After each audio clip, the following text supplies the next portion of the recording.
Good evening from Washington. I'm Laura Ingraham, and this is the Ingraham Angle. Happy Friday. Let's get right to it. Hundreds of illegal immigrants preparing to assault our border. Guess what? And consult their attorneys. I'll debate the head of the group advising the illegals on how to get into the United States. Plus, big news from Congress's investigation into the supposed Russian collusion with the Trump campaign. We'll share our findings. Also, the House chaplain has been dismissed. This is a huge controversy, a political firestorm on Capitol Hill. Raymond Arroyo has exclusive reporting about the chaplain's firing. And what do Democratic candidates want from President Trump? Impeachment. How they might turn their blue wave into a blue ripple. I'm going to explain. Plus, we begin with President Trump on the verge of a truly historic diplomatic triumph as his tough talk appears to be paying off. The leaders of North and South Korea, this was wild, agreed in principle today to remove all nuclear weapons from their countries and to work toward formally ending the state of war that has existed since the 1953 truce. Trump was ecstatic over the news, tweeting early in the day, "Korean War to end." The president later acknowledged there was much work to be done, but he sure sounded optimistic. A lot of good things are happening with respect to North Korea. President Obama told me when I had the one meeting with him, he said, that's your biggest problem. That's going to be the most difficult thing you have. And honestly, I wish it was handled earlier. I wish it were handled by another administration years ago. I'm not just talking about President Obama. I go back to any administration you want. But over the last 25 years, this should have been handled a long time ago, not now. This should not have been left for me to handle. But we will handle it. We're handling it well. So is it time for Trump's critics to concede that his tough rocket man talk on the sanctions, North Korea, actually made a difference here? Republican Congressman Luke Messer has been urging colleagues to support, wait for it, a Nobel Peace Prize for the president. He joins us now from Fort Wayne, Indiana, and former Trump campaign advisor and China policy expert Mike Pillsbury is going to be with us, as is Asia policy expert Riley Walters of the Heritage Foundation. Great panel. I never thought I would see this in my lifetime, I have to say, guys. Yeah. The idea of the North Korean dictator crossing the DMZ to meet the South Korean leader, obviously speaking the same language, meeting together, embracing at one point after the handshake, after they had their meeting. Again, this is initial still in its initial phases.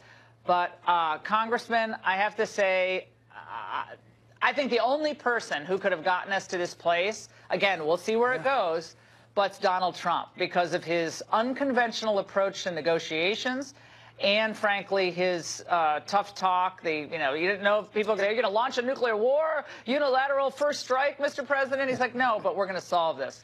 Congressman, how did Donald Trump manage to get us this far? Well, it is extraordinary. And, Laura, I've been saying for a couple months now, if North Korea actually ends its nuclear program and you bring peace to this peninsula after 70 years, Donald Trump deserves a Nobel Peace Prize. The only reason that the evil North Korean dictator is coming to the table is because there's a new sheriff in town. And President Trump's Twitter diplomacy is working. His tough talk is making a difference. It's bringing both North and South Korea to the table, and China too. Of course, we have a long way to go here, but these events of the last 24 hours are extraordinary and almost impossible to overstate. It's a very big deal, and it is happening because of President Trump's leadership. We're going to talk about the Chinese involvement in all of this because we cannot overlook the fact that we have major administration officials going to China on Tuesday, Bob Lighthizer, the USTR, and also, of course, we have Steve Mnuchin and other senior level members of the administration going to talk trade. But Mike Pillsbury, I want to go to you. I want to do a flashback. It's kind of Flashback Friday today, and play for our entire panel the scene from the Nobel Prize ceremony involving newbie Barack Obama. Let's watch. Has the audacity to hope and the tenacity to make these hopes come true. That is what makes him so important. By his own behavior and leadership, he is demanding that we all take our share of responsibility for a global response to global challenges. We congratulate, therefore, this year's laureate, President Barack Obama, on what he has already achieved. Mike Pillsbury, that was in 10.5 months. He was getting people to accept responsibility for facing global challenges. Now, if that's the benchmark, Mike Pillsbury, then Donald Trump, regardless of what happens, has to be almost a shoo-in for the Nobel. I think the congressman's right here. Well, I agree. Obviously, perhaps President Trump has earned 2 Nobel Peace Prizes. As you know, the authority of these peace prizes is somewhat in doubt. It's a committee of 5 who are chosen by the Norwegian parliament, and they tend to be retired members of the Norwegian parliament. So they've made some real mistakes over the years, people whose Nobel Peace Prize was not earned. In the case of President Trump, this is a tremendous success. The only problem is the degree of pressure he used to get it may turn the stomachs of some of the Norwegian members of parliament. Don't forget he had nuclear aircraft flying toward North Korea. He had the discussion with the South Korean defense minister that we might return our nuclear weapons to be deployed again in South Korea, as many as 800 or more. Other kinds of pressure, obviously, was the massive, very focused sanctions, even on the royal family in the north. So this is not your ordinary idealistic make a speech kind of Nobel Peace Prize candidacy. This is someone who really got results. But the results came only through pressure. I think the Chinese also helped. And frankly, President Trump linking trade and the delegation going next week to helping with North Korea. That was a very bold gesture, heavily criticized by the left-wing media. But it looks like it was a stroke of genius. The Chinese helped us on North Korea. Who would have thought, Laura?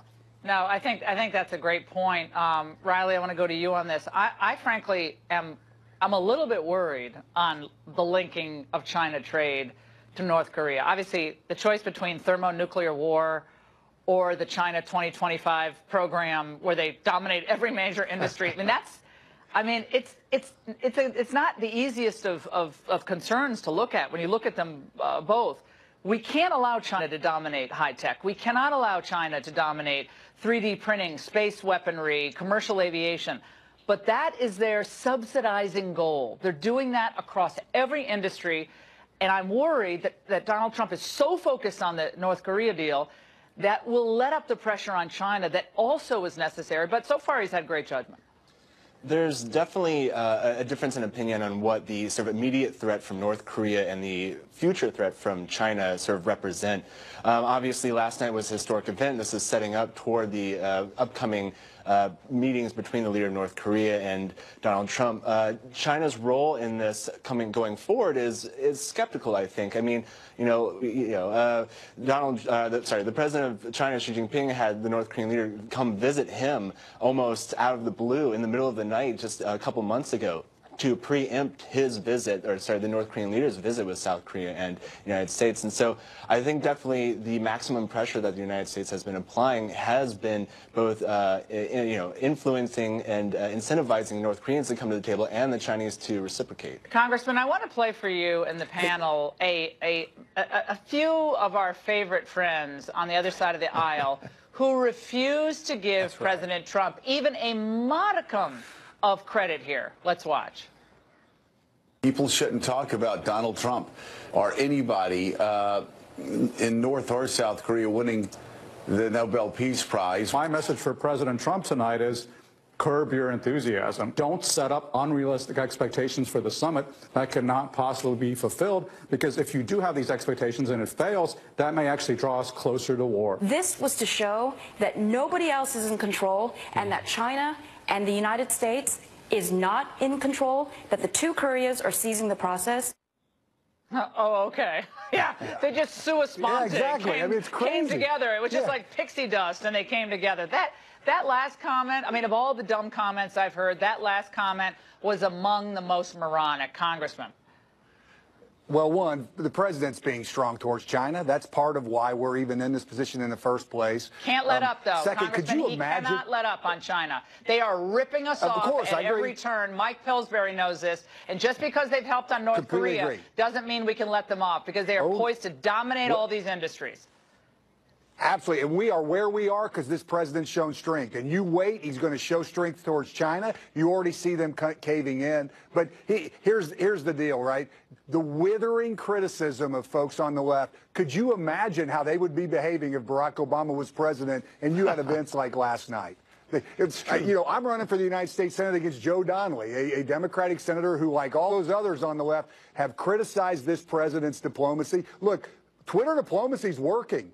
North Korea has come to the table in a way that most of us would have never imagined just a few months ago. You cannot overstate how big a deal last night was. Of course, there's a long way to go, but we are here because America is safest when America is strong. And with this president, President Trump, we are strong again on the world stage. And to have events like what have happened in the last 24 hours is just another big step in the right direction. And I agree with you, Laura. Listen, we've got to be strong towards China. This president is stepping forward and getting tough on China in a way that hasn't happened in decades.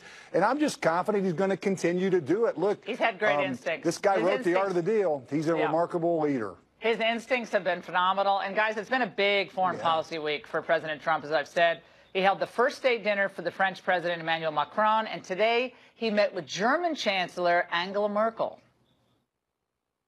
Germany and Europe have to take their destiny into their own hands, because we can no longer, as we used to during the period of the Cold War, during the years when Germany was divided, rely on America coming and helping us. We need a reciprocal relationship, which we don't have. The United States right now has a trade deficit with the European Union of $151 billion. And the Chancellor and I have discussed it today at length, and we're working on it, and we want to make it more fair, and the Chancellor wants to make it more fair. Mike Pillsbury, is it just me, or did Angela Merkel, at a couple of points during that press conference, look like she ate some bad schnitzel or something? She did not look all that thrilled. She had to be there, but she doesn't like Trump. She doesn't like being bossed around by the Americans, let's face it. But she had to come here, and she had to deal with them. What was your thought? Well, I think she's motivated by her own China problems.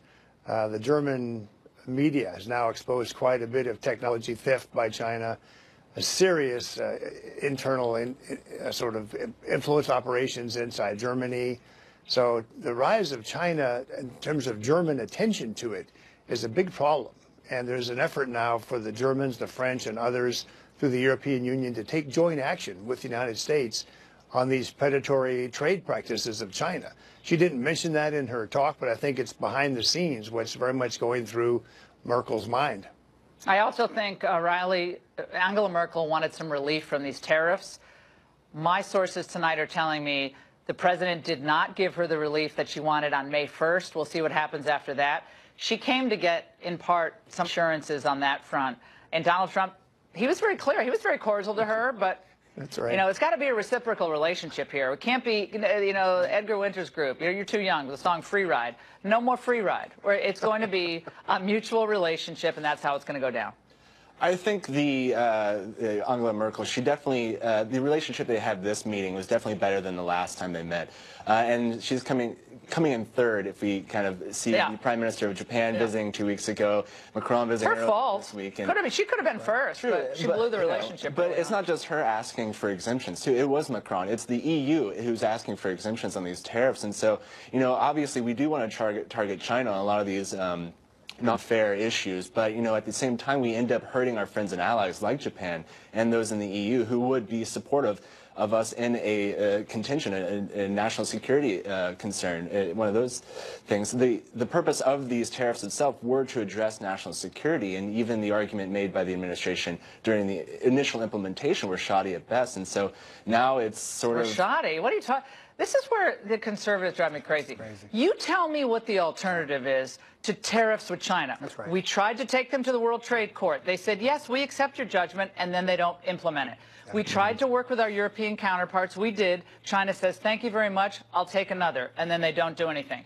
We've warned them. We've met with them. He did every manner of diplomacy. And, Congressman, Donald Trump got to the point where, frankly, these previous presidents should have been at 15 years ago.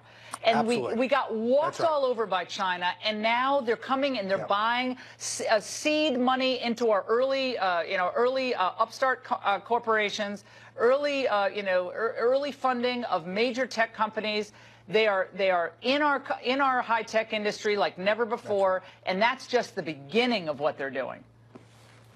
Absolutely. They manipulate their currency. They steal our intellectual property. They treat our products unfairly. The president is showing bold leadership that have not been seen by other leaders of either party, frankly, for decades. I think it's fascinating to see this litany of world leaders who are now coming to meet this president because they realize who the leader of the world is right now. It's President Trump. You see it with the German leader, the Japanese leader, the French leader, what's happening now in North Korea.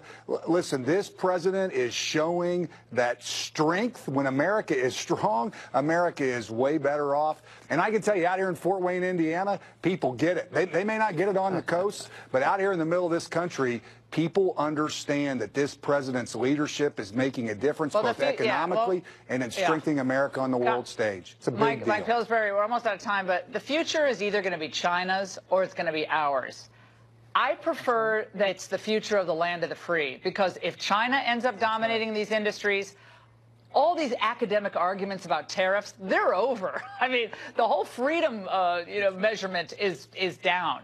We lose, they win. It's over for freedom and sovereignty. Last thought. Laura, I have some good news for you. If you go back to the year 2000, you'll find a book by Donald Trump called The America We Deserve. It's got an 8-page section on China with all of these criticisms made then and the desire to be tough already spelled out. So this is not something new for Donald Trump. He's been thinking about it a long time. Now this is his chance to implement his original vision, I think. That's right. He was way ahead of the curve. Guys, thanks. Fantastic panel. And I want you to stay there for a debate you just can't miss. I talked to the head of a group that is coaching illegal immigrants on the best way to get political asylum in the United States. And boy, do I have just a few questions. And later, Nancy Pelosi's lecturing her fellow Democrats what they should not talk about in the upcoming elections. I'll tell you why she's... Hundreds of illegal immigrants, mostly from Honduras, are determined to get into the United States this weekend. First, they are getting some free legal advice from a number of American attorneys who are advising them, holding some workshops on U.S. immigration law, particularly on how to seek asylum if they have a credible claim. As The Angle reported this week, a recent poll conducted by the Jesuit Research Group found that only 11% of Hondurans emigrate to escape violence, while 83% are seeking better economic opportunities. The U.S.-based group Human Rights First announced yesterday that it will partner with law firms providing guidance to asylum seekers. But where's the line between providing guidance and helping people game the system? Is there a line? Joining me to discuss that is the president and CEO of Human Rights First, Elisa Massimino. Elisa, it's great to have you on. This is a tough situation in Tijuana. We have at least 300 people, women and children included, many of whom made a trek starting in March around Easter, all the way up through Mexico, ultimately getting here to close to the United States. There are a lot of people who've watched our show over the last few days and wonder, how is it that American lawyers go down to Mexico and advise people from another country about how to get into this country when most of their concerns are economic? Most of them, I don't blame them. They want a better life. Maybe they can't get a great job in Honduras. But that's not a valid claim for asylum, is it? Well, let's separate two things here. First, what Human Rights First is doing, we're not in Mexico, we're not going down to Mexico, but what we are doing is working with volunteer lawyers to help people who present themselves to the U.S. authorities and ask for protection. And what do you provide to them? We provide them advice, answer questions. So you're providing lawyers with advice? Lawyers are providing people who ask for help with advice and legal counsel. But presumably they are in Mexico because the individuals that we're talking about are in Mexico, correct? No, we won't be doing that until they present themselves to Okay, so Border what? Patrol. So I just want to understand this. I'm not trying to be No, cute no, here. it's important. But there are 300 people in various tents in Tent Village in Tijuana, about 300. So are any American lawyers, because I understand in the media reports that there are a number of American lawyers already down there, and they have been advising these people for at least 3.5, 4 weeks. So that's not Human Rights First, although I'm glad to hear that there are lawyers advising those folks, because actually, it's not illegal to seek asylum. It's actually part of our law. Sure. And the system, as you know, you're a lawyer, works best when people understand how it works, what the standards are. So better for people to know that in advance. But Human Rights First is going to be helping the people we expect will be less than a couple of hundred, as you said, mostly women and children, coming mostly from Honduras, to when they present themselves to the authorities at the border, they can access free advice from, American lawyers. They're stepping up to help people who are in need. We're Americans. That's what we do. Well, usually help Americans in need, correct? Mostly. I mean, there are a lot of Americans in need across the country who can't afford a lawyer because, their husband beat them or they're, We've got a strong tradition of pro bono in this country. And who funds you guys? Kinds of Is it funders. any big donors, any Democratic groups, George Soros? I mean, who gives you money? Foundations, big and small, lawyers, law firms. We get a lot of money from law firms. Yeah. So, but the second issue that you raised is also really important about who are these folks. The report that you mentioned, I took a look at it quickly. I have to say, it's ridiculous. The report, basically, that survey, what it did was go down and interview about 1,500 people in Honduras and ask them, do you know anybody who left? And why do you think they left? And that's where that data comes from.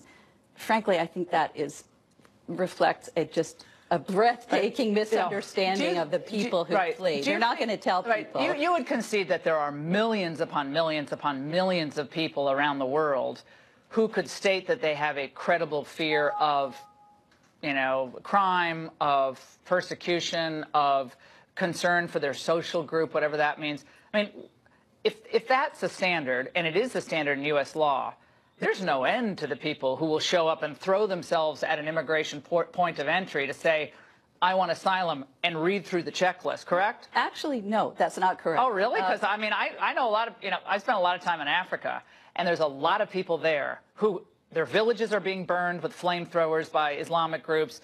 Their mothers and sisters have been stolen and kidnapped.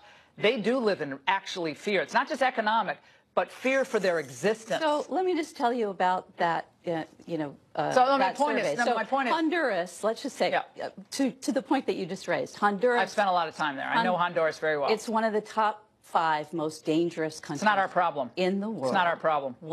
Number 1 is Syria. Number 5 is Afghanistan. Right. And the other 3 are in Central America. Yeah, Chicago's pretty dangerous right now, right? The problem is that people are fleeing violence. Our law. Yeah, Chicagoans are fleeing violence. So our is law. Baltimoreans If you want to change the law, you can do that. But the law says that people who are fleeing persecution are entitled to ask for asylum. Right. And but you guys that system but your lawyers are helping them recite the lines that are necessary to report asylum. So that's absolutely untrue. When they handle, do you guys have any videos you might share with us about how they conduct these workshops? Because I'd love to see some of those videos. We've tried to get them, but we haven't gotten them. We're not. The people haven't arrived yet, Laura. But when they arrive, there are already lawyers who've been maybe not lawyers that you funded. They're not lawyers with Human Rights First. I don't know. So they I can't speak for those lawyers. So are they standing at the border right now, like at the border, when the people throw themselves at the immigration officials? Is there one of your lawyers that you fund at the border saying, "I'll represent you"? How does it work? Well, it's pretty simple. We'll have a couple of staff people down there by Sunday.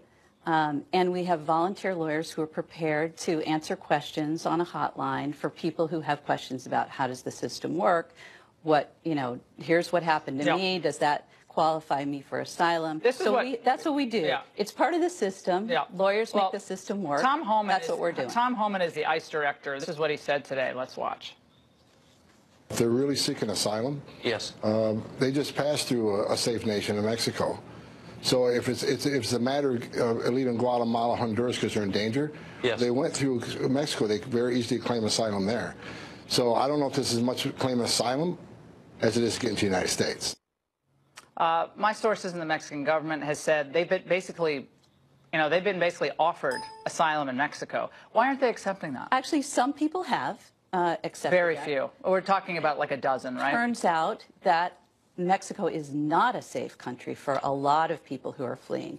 And in fact, we have documented cases of people being sent back, deported to Mexico and being killed there. So it is, we have journalists, political activists, people who have been sent back who have been murdered. So it's not a safe country for everybody. But they're crossing through Mexico to get to the United States. It's not a safe country. You got a different way for them to do it? So Let me know. Basically, all of Honduras then should be able to come to the United States. No, only Why? people... If it's a country that's this rife with persecution, that every year 1,000 people decide we're going to claim persecution, then the whole country is a disaster. They all should. They should take the country and put it in Kansas today. There's no question that the country is a disaster. Okay, so and you know how many countries are disasters? Then take them all. No, it never ends. This is the problem. We're talking right now. This is a manufactured crisis. Oh, really? Let's face it. We're talking when you're in public schools in Northern Virginia, it's not a manufactured crisis. My kids went through public schools. Yeah, I went to public schools. I know what it's like. So listen. You just had a segment on North Korea. Talk about threats that we all need to worry about. This is a couple of hundred people who are fleeing persecution. Well, it's 11 million people in the country illegally at the bottom line. What we're talking about more and more and more. A couple of hundred women and children. I think it's not Americans just women can do better. Oh, come on. This is not just women and children, and at least I love the fact that you came on. And Thanks for we look forward to getting a report on what happened next week, how it goes down. And look, I did a lot of pro bono work, too, so I know a lot of the lawyers want to do good stuff, so thank you very much. And how do border officials deal with a caravan of illegal immigrants, a lot of them want a better life, who are supported by, at times, an army of attorneys? Let's bring in National Border Patrol Council Chief Brandon Judd and former ICE Special Agent Claude Arnold. Okay, guys, you heard Elisa's point here. This is the system. If you don't like the system, change the law. The law is now that you present yourself at the border. You can get the advice of attorneys. These attorneys aren't violating the law. They're pro bono work. They do pro bono work across the United States and across the globe. So it's really Congress's deal now. Brandon. Well, first off, what she said is not absolutely correct. She misrepresented what asylum is. She said that it's a legal matter to come here and ask for asylum. If you don't have a legal claim for asylum, you are making a false claim to a United States official, and that is illegal. The other thing is if they cross the border illegally, which already people in this caravan have crossed the border in places other than ports of entry, that is an illegal act, and we can't have that in this country. We have to abide by the rule of law. Let's go now. And honestly, Claude, you've done a lot of work as a special agent. Again, the agents on the ground are the ones who kind of, they see the way things really are, not in an academic argument. What is really the truth about people who present themselves at the southwest border, various points of entry, in El Paso, Arizona, and of course in California? Well, first of all, I'd like to make the point, Laura, that survey that you initially cited, 83% are economic migrants. I believe that's accurate because statistically, 80% of all Honduran asylum claims are rejected. Well, that means that those 80% were not valid. The real reason they're coming here is to find jobs. They're migrant workers. So I mean, that is clearly a fact. And the problem with this whole process is that, as my colleague pointed out, that if they're making false representations, they're committing fraud. I mean, and it's actually a felony. This is the problem. And they're coming here to work. That's the magnet. We have a lot of vulnerabilities in the system. One is we have to shut down the magnet that is allowing them to get employment here. We need mandatory E-Verify. We need to build a wall to deter people from coming. Well, the wall's not going to change the asylum claims. That's something that everybody. It will for some of them. It will for the ones who enter illegally. But the ones who cross the border. We need the law to be changed. Right. We need a statutory fix. I just want people to get a sense of how things are developing now on the border. Okay. Last week, the numbers of adults with children who have been apprehended crossing the border, it's 700 a day. Okay? That's last week. That's the highest level we've seen per day crossings since 2016. You saw a big drop-off when Trump came into office. Now it's gone up, up, up, up, up, and up. And that's, I mean, that's endangering people who are crossing, especially as the months get hotter. We're going to have problems with human trafficking, drugs, all the problems that illegality brings in. They bring in, burrowed in these large numbers of people. Not all of them, but we know already there's an MS-13 person who was apprehended last week. Brandon, what we're hearing from the administration is that we want 100% prosecution for adults who try to bring in children. Really quickly, got about 15. We need that prosecution. If we continue to release people, we have the right, if they cross the border illegally, we have the right to send them right back to Mexico until their asylum claim is heard. Right, but not to the other countries. The problem is they can't go back to Guatemala or Honduras. Guys, but we can send them back to Mexico. Right, but great panel. Thank you so much. Friday Follies.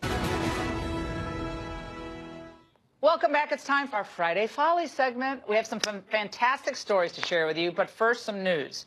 Democrats are launching a religious war over the departure of a House chaplain. I'm glad the Democrats know there is a House chaplain. Fox News contributor Raymond Arroyo, Will Wilder series author, has some exclusive details. Raymond, what is going on? This is a firestorm that's developed. It is breaking out. It should have been a very small story, and it wasn't. No. It was first announced. Father Pat Conroy has been the chaplain for a number of years. He was the second Catholic chaplain, but the first one to be dismissed. We have a photo of him. For the House of Representatives. But here's the deal. He apparently gave a prayer before the tax vote, and some thought there was a little partisan intent there. Now Democrats are saying he was removed by Paul Ryan because of the prayer. This is what they said today. They stormed the floor, demanding not only an investigation, but more. Watch. The dismissal of Father Conroy following this prayer shows Republicans' true refusal to embody the values of faith and charity in the legislative work. Resolved that there is hereby established a select committee to investigate the actions and motivations behind the resignation of the House chaplain. They basically want a special counsel against Paul Ryan for dismissing please. What was the real reason it was dismissed? Nancy Pelosi says it's unjust. I've spoken to a number of members today, including You were on the phone. Raymond was on the phone with 4 members of Congress, yes. 1 Democrat, 3 Republicans. Yes. What'd you find out? Here's what they told me. Some of them complained to Paul Ryan himself. One told me Father was a little bit more partisan than pastor. Others said they went to him for counseling and thought he wasn't as warm or understanding as he should have been. They went to the Senate chaplain instead, and they complained to Paul Ryan. It was the, I think, accumulation of this stuff, including pushing and lobbying for certain bills, an edge of partisanship that they didn't like. That's what led to his dismissal, it seems. And I've gotten that from very high officials. All right, so this is a tempest in a teapot. Well, look, the Republicans are doing themselves no favors. Now Representative Mark Walker has been appointed to a committee to find a new chaplain. He said he wants a man who has a family and children. That sounds anti-Catholic. Hey, let me tell you something. Parish priests have a family. It's their whole parish. And the Eastern Rite priests and deacons, they're married, I didn't like that comment. Facebook censored free speech, said Diamond and Silk.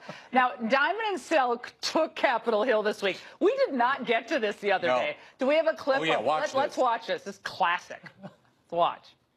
You all have been bashing Facebook, and you've been making a ton of money. Isn't that correct? No. Excuse me, no. You've not been. Wait a minute, hold on. Unsafe to the community. You've not been making a ton of money based on your bashing of Facebook? No. We didn't bash Facebook. What we did was we brought it to the light on how Facebook has been censoring conservative voices like ourselves. Facebook censors our free speech. And shame on the ones that don't even see that we have been censored. If the shoe was on the other foot and Mark Zuckerberg was a conservative and we were liberals, all fences and all chains would have broke loose. You know it and I know it. I tell you, Tyler Perry should sign them up. Diamond and Silk goes to Washington. This is a mini-series. No.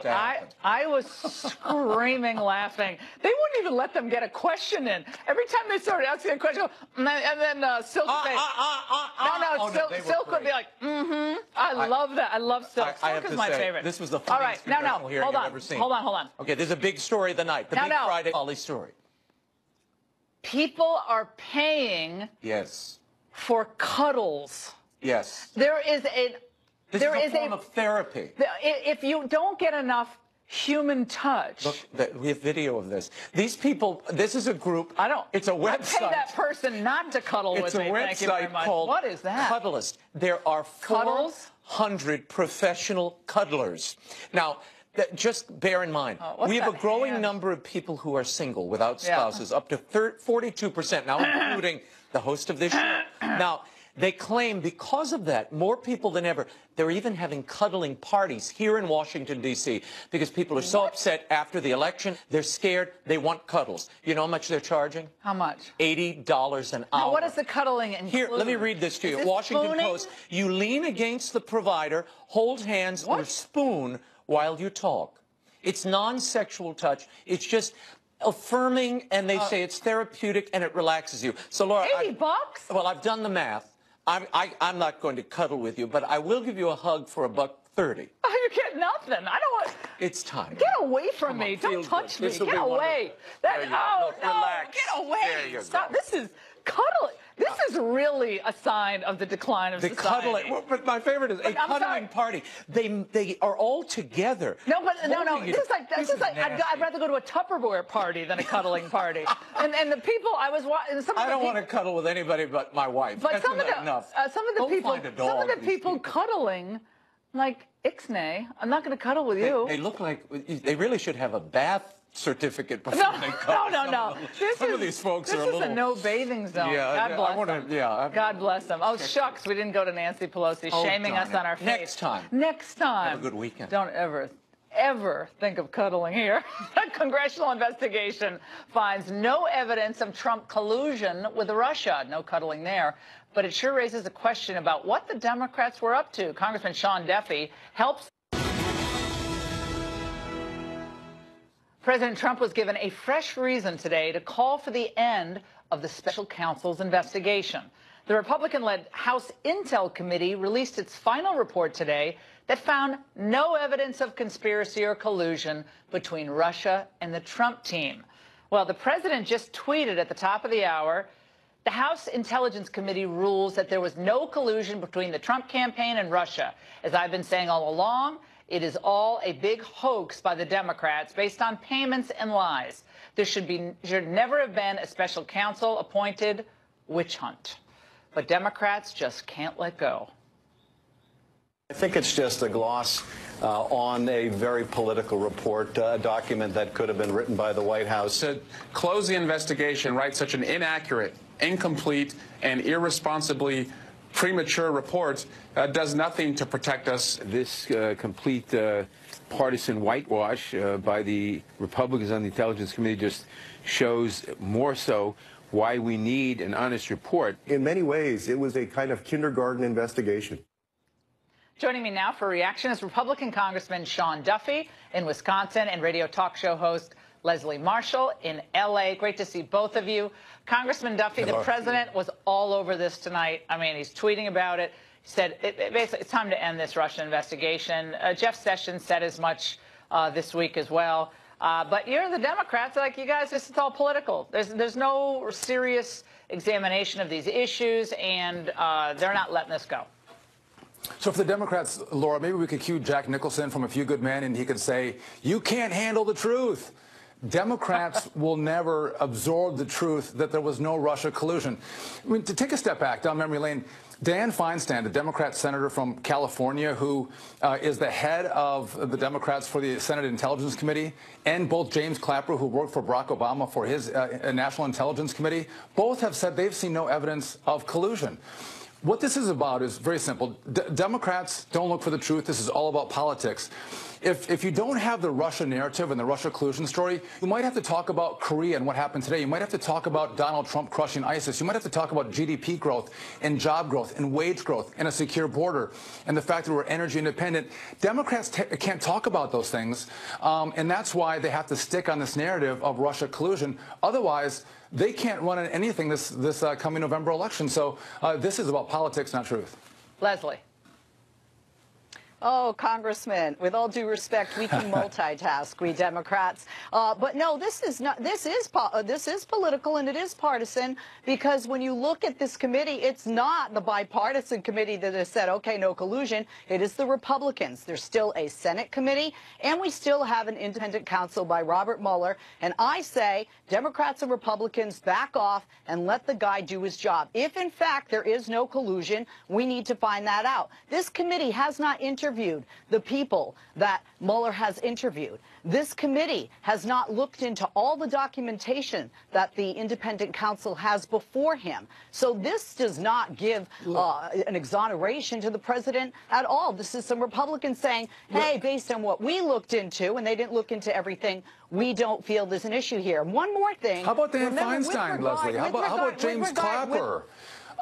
Listen, this investigation would never stop for Democrats. I mean, no matter how much evidence comes out, no matter how clear it is that Donald won by the force of his ideas and the force of his personality, and he outworked Hillary Clinton, that's why he won. Democrats can't handle that. When will you accept it? How much evidence do you need? How much information do you need to show that Donald Trump had a hard time colluding with Republicans, let alone trying to collude with Russians?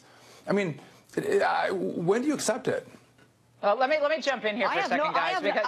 Yeah, Leslie, I think one thing that Congressman Duffy mentioned was this interesting tidbit that I guess now has been confirmed, that former Dianne Feinstein staffer Daniel Jones in the 2016 campaign was the person responsible for getting that Fusion GPS Christopher Steele dossier going, which is interesting because obviously Feinstein is an important Senate figure herself, but it just reinforces this idea that this was a political hit job from the beginning. It was Oppo research pushed through this Christopher Steele, who later got, was disassociated from the FBI for leaking information to the media. That was an interesting tidbit. Democrats kind of brushed that off early on, but it was now confirmed. I don't have a problem with the confirmation of this because of the timeline. He was working for the senator in 2015, and that's when he left. He worked with her prior to that. And then it was after the election that he, with his organization and money from private donors, tried to hire Mr. Steele and Fusion GPS. I don't have a problem with that because of the timeline there. What was his motive? I mean, clearly it was political. Do we see any corroboration? Anything in writing from Mr. Steele? We don't. We have emails and conversations that Mr. Steele told me this, etc. But I don't have a problem due to the timeline. Yeah, well, Congressman, go ahead. Of course she does it, but they raised $50 million from 10 donors from New York and California to drive the narrative of the Russia collusion story and the phony dossier. I thought Democrats were opposed to dirty money and dark money in politics. They're only opposed to it if it helps Republicans, but if it helps them, they love dark money. As Leslie just said, I mean, this was $50 million to promote this story from big donors. All right, guys, fantastic conversation. Thanks to both of you tonight on this Friday. And by the way, Nancy Pelosi may be helpless to stop her nightmare scenario in November. Terrible disunity in the GOP, but it looks like they're not even on the same page as their own voters are. A new Quinnipiac poll shows that more than 70% of Democratic voters want to impeach Trump if their party retakes the House in November. And that's a big red flag for the woman who wants to be Speaker. I don't think that we should be talking about impeachment. I've been very clear right from the start. I think it's a gift to the Republicans to talk about impeachment. What we want to talk about is what they're doing to undermine working families in our country. Let's discuss this with a pair of Democrats, former Manhattan Borough President Andrew Stein and Democratic strategist Hamza Khan. Andrew, let's go with you first. Nancy Pelosi is smart enough to know that the impeachment mania will drive Republican turnout because Republicans want this president to succeed. Yet there is a fervor within the Democrat Party to get him out of office no matter what they have to do if they take back the House. No doubt about it. Your reaction? Well, Laura, I go back for a long time, Democratic Party. Estes Kefauver and Hubert Humphrey, way before your time, used to stay at our apartment. My father was a pallbearer at Barbara Kennedy's funeral. But the Democratic Party's become a far-left party, a one-drum party, which is resist Trump. The fact is, Trump's doing a great job. Unemployment's the lowest it's been in many a year. He's pulling off a deal in North Korea. I mean, you know, if you look at the merits, Trump is doing a fantastic job. But the Democrats are Johnny One Note, impeach, resist. They have no positive program of their own. Hamza. Well, you got a couple of things to think about first. In terms of why our economy is doing so well, we got to be thinking really hard about the fact that Donald Trump is benefiting from Barack Obama's good work while he was president for 8 years. That's point one. Point two here is that it's not the only issue on the ballot. Democrats are focusing hard on winning this when it comes to the economy, and that's where we should have our focus right now. What would that argument be for the Democrats? Basically, you look at the fact that across the country, everyday families, middle-class families are still struggling. Even though we've had a great economic return, that's not good enough. Everyday people don't have money to go out and pay their bills and have food on the table. You're aware of the fact that over 8 years of Obama, median income actually either flatlined or even slightly declined. You're aware of that, And right? you're aware that six of those years were controlled by Republican Congress, so we didn't have a lot of stuff getting done. So Obama gets credit when things go well, but he gets none of the blame when things either flatline or people don't really see rising incomes. That's a pretty good deal. If he can It's a great deal. And he gets the credit if it's good. Yeah. Gets no blame if it's not good. Don't forget, my party loves to call him No Drama Obama because he did such a great job keeping drama out of the White House. Donald Trump has turned our country upside down when it comes to drama. The White House has become... What does that mean? What does that mean? It means a lot of things. Look, no one cares about who's like the assistant secretary of X, Y, or Z. They care about what's in their wallet, Hamza. Laura, people care about what's in their wallets. They also care about the prestige and honor of their country. And President Trump has made it really hard for a lot of people to be proud to be American today because of the fact that he is going out of his way to tweet every day when he doesn't need to jump on Fox and Friends for a half hour, and then your own hosts have to tell him, hey, we're running out of time, Mr. President. I've never seen a president You think a guy in Ohio who's waiting, and Andrew, you can get in on this, a factory worker in Ohio who's hoping that, you know, his job doesn't get shipped overseas to China or Vietnam or Malaysia or wherever, is thinking, gosh, the president called into Fox and Friends for 27 minutes.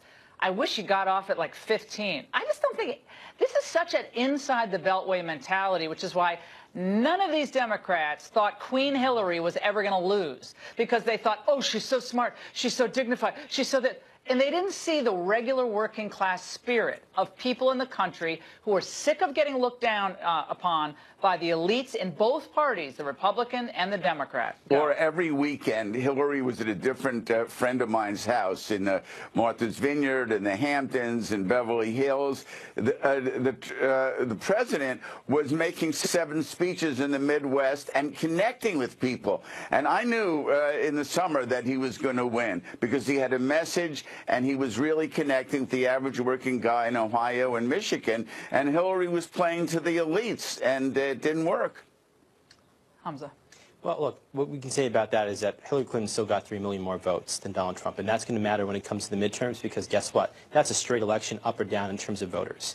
And so that's going to work well for Democrats. The other thing to keep in mind is that Conor Lamb won on a no-drama message focusing on the economy, bringing back jobs to parts of our country where we haven't seen jobs for a long time, going back to the Clinton administration. Right, and that's because Donald Trump is actually reinvigorating our economy. Well, with the proper trade policy that a lot of Democrats support, actually. Chuck Schumer likes Trump's trade policies, helping upstate New York bring jobs back there. Sherrod Brown, Claire McCaskill's even praising Trump on some of this trade stuff. A lot of these Midwest Democrats, they need these manufacturing jobs back, and they weren't coming back before Trump. I can't disagree with you about that at all, but what I can tell you is that then why aren't they voting for Republicans? Obviously, they don't Well, they did in the last presidential election. We still have an electoral college last time I checked. Electoral college might have been one way, but now look at it right now with the midterms. We still got the Democrats looking good nationwide on the ballot. Andrew, resistance. Do you think the resistance turns out big in the midterms? I don't think so. I'm telling you that the Democrats are going to snatch defeat from the jaws of victory because they have no message. The president has a strong message. And as you just pointed out, Laura, the economy's doing so well. Unemployment's at a 17-year low, and the Democrats are going to lose the Congress again. Guys, fantastic panel. We're going to go to black. Thanks. Great panel. We'll have you both back. We'll see what happens. Stay with us.